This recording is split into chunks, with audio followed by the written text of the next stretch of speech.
Jurassic World Copter Combat Pack with Kilowatts and Rajasaurus. Unfortunately, it's not available in Canada yet. I had to get mine from one of my friends, Jurassic Pete. I got him to send it up from the States a while ago.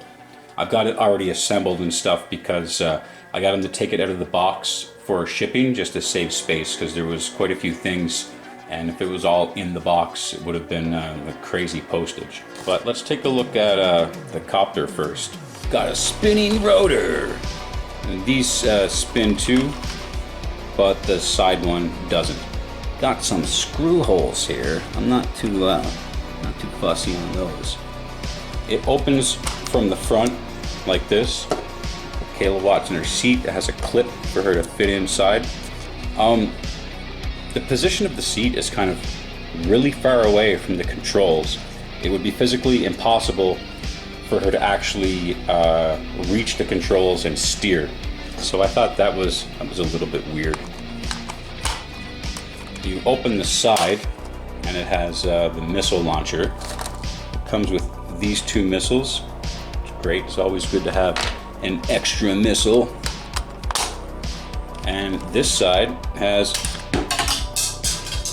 dino damage. The actual Copter from the film was much bigger than this one. It fit like 6 or 7 people in it. So they obviously downsized it for the toy line, which is fine. I mean, you can fit, I don't know, 3 people in there maybe. They'll have to sit in front of Kayla though, and they'll be the ones using those controls up front, I guess. Got our Rajasaurus here. It's a repaint from the original Dominion toy line release. It's got some red striping here for dino damage. I kind of like this repaint more than the original, I think. I'm not really big on the blues contrasted with the brown. I don't know. You guys find with the Roar Strikers, the legs are way too loose? I don't know. I'm really not big on this this action feature. It sucks for toy photography too. So let's get Mr. Rajasaurus out of the box and take a better look. Let's tail in.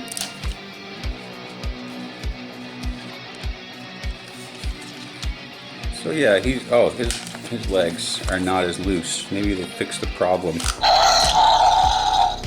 It's got the same sound, obviously, as the other one. Yeah, I like this paint app way more.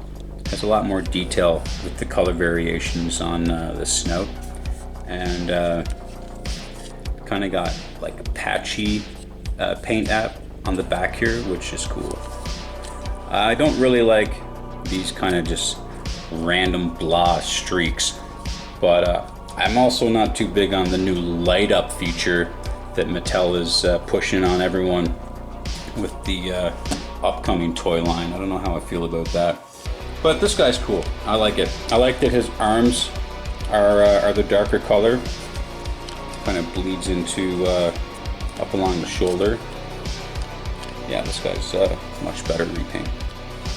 Much better. But I cannot say the same for Kilowatts. Poor Kayla, they did you dirty on this one. Do you know why?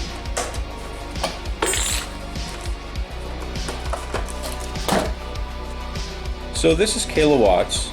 It's the second release of her figure, and it noticeably has less paint than the first release, like very noticeably. Her gloves are not painted, and her coat is not fully painted. So I'll get the other one and compare. Not cool. Not cool at all. Like, how can you go from this much detail and then expect everyone to be okay with this much detail? It's just not cool. Like, why would they do that? I know why. Because cost. They're always looking to save money. I don't know why they would do that. Like, this figure is far superior to this one. It's just 2 colors. Like, what would it take? 5 minutes of extra work or something? If that, not even. But that's what they did, and this is what we've got. So this Kayla's going in the bin, and I'll never use it for photography ever, never, ever, Never, never, ever. Overall, it's a pretty good set. I mean, besides the missing paint and these silly little dino damage painted on lines, and the fact that it's not a full-size helicopter, but it is what it is. It's a great helicopter. The only tricky problem with photography-wise is there's always going to be some glare on the windshield from lights and stuff. So it's a workaround. It takes a little bit of positioning lights and stuff to get it right. But let's put it in a diorama and see how it looks.